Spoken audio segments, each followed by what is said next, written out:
Irmão, o coração de Gideão estava endurecido por causa do sofrimento. Mas diante de um chamado de Deus, Gideão buscou um sinal. Ele buscou um sinal e Gideão então compreendeu que Deus tinha um plano para ele. Irmão, a incredulidade também está ligada à indisponibilidade. A incredulidade está ligada à baixa autoestima. Sabe aquela pessoa que vê os milagres acontecerem na vida das outras pessoas, mas ela não se posiciona diante do Senhor? Ela não crê que aquilo pode acontecer na vida dela. Ela não reserva um tempo com Deus e para Deus. E muitas vezes ela passa a se sentir inferior. Ela não quer ler, ela não quer falar na reunião, é porque ela se sente menor. Porque há um obstáculo da incredulidade, há um obstáculo da indisponibilidade. E a pessoa passa a não orar mais, a não ler mais, a não participar mais. E isso acaba rompendo com um relacionamento que é muito importante, que é o relacionamento com Deus, com o Espírito Santo de Deus, com a presença de Deus. O outro obstáculo tremendo que nós vemos nesse texto, irmão, a idolatria dentro da sua casa, dentro da sua vida. A partir do momento que Gideão compreendeu que Deus queria realmente usar ele, usar para um propósito grande, ele se colocou à disposição de Deus. Então, quando o Senhor sentiu o coração disponível de Gideão, que agora o coração de Gideão estava completamente aberto ao Senhor, ao propósito do Senhor, então o Senhor propôs para Gideão: Gideão, eu quero mais uma oferta. Eu quero mais uma oferta. Aquela oferta de sacrifício. Aquela oferta de que quem obedece, quem acredita, obedece. Aí, como eu disse antes, irmãos, o Senhor, Ele chegou e fez as promessas. Eu serei contigo, varão valoroso. Eu serei contigo, guerreiro. Eu estarei sempre contigo. Oh, aleluia, que promessa maravilhosa. Mas agora o Senhor vem com mandamento. É muito bom ouvir: eu estarei contigo. É muito bom ouvir as promessas de Deus. Mas quem tem ouvido, ouça o mandamento do Senhor. Vai, cumpre isso. Estabelece um altar de Deus na sua vida, na sua casa, onde não tem. Onde tem altares estranhos, derruba tudo isso, estabelece um altar de Deus, arranca tudo que não agrada a Deus da sua vida, arranca tudo que não agrada a Deus da sua casa, vai cultuar ao Senhor, vai adorar ao Senhor. Essa foi a palavra, essa foi a oferta pedida, esse foi o mandamento de Deus para Gideão. Gideão, pega os novilhos mais queridos do seu pai, corte aqueles postes ídolos que foram colocados pelo seu pai para adorar deuses estranhos. Queima tudo isso, Gideão. Havia ali um apego a coisas materiais, havia ali deuses estranhos dentro daquela tribo, daquela família, havia ali práticas imundas, havia ali sacrifícios estranhos, inclusive de crianças oferecidas a uma deusa chamada Azerá. Tudo isso dentro da tribo de Joás, da casa do pai de Gideão. Deus pede um novilho de 7 anos.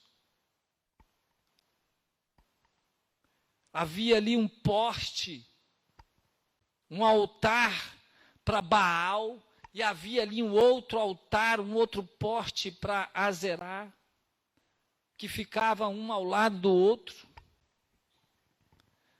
E Deus chega em Gideão e diz: Gideão, despedace esse esporte, arranca tudo, despedaça, corta as madeiras do bosque do seu pai, faz um fogo, queima todos esses altares, queima esse novilho, queima tudo isso, essa é a oferta que eu te peço.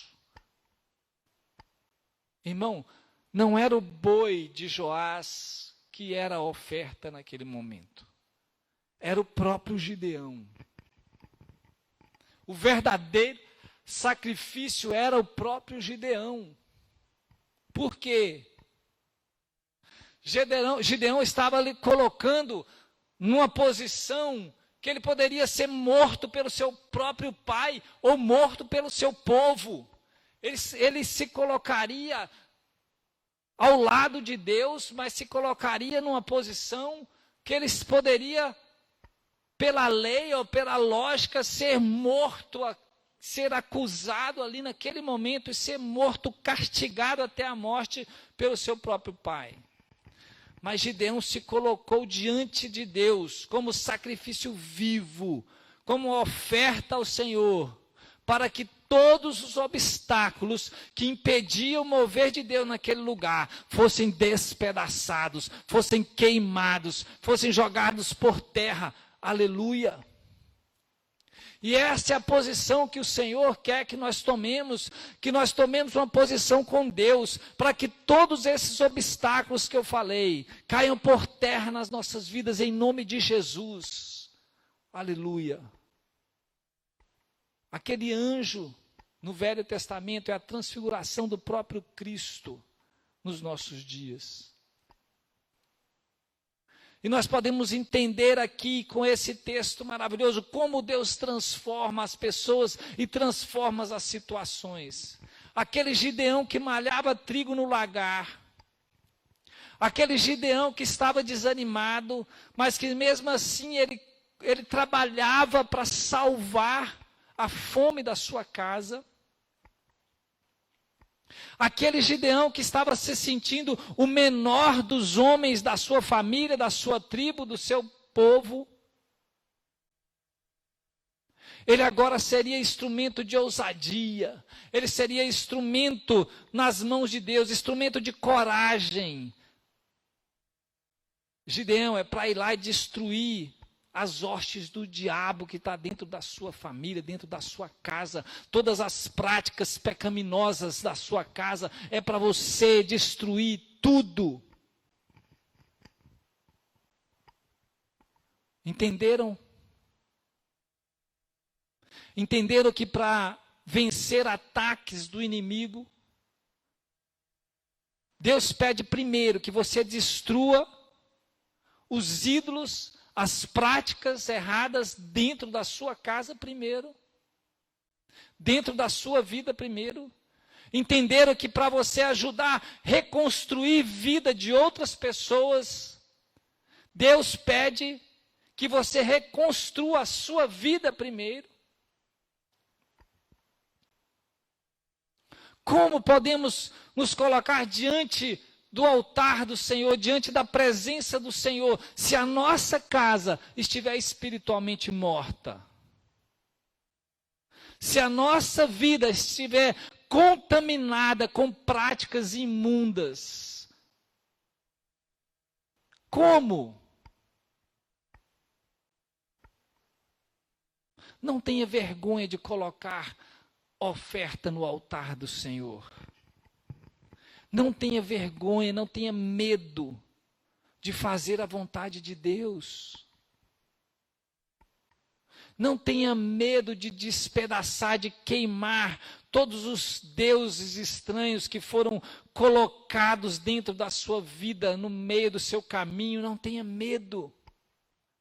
Lembra da promessa? Lembra da promessa que Deus fez a Gideão? Gideão, eu estarei contigo. Tu matarás os midianitas como se eles fossem um só homem.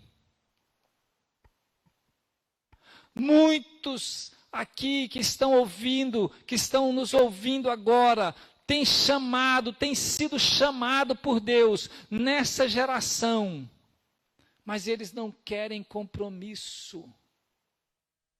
Eles não querem abrir mãos dos ídolos, dos prazeres. Eles não conseguem entender que o que Deus tem a oferecer é muito maior do que eles pensam. É muito mais do que aquilo que eles vivem. É muito mais do que aquilo que eles pensam que está agradando eles.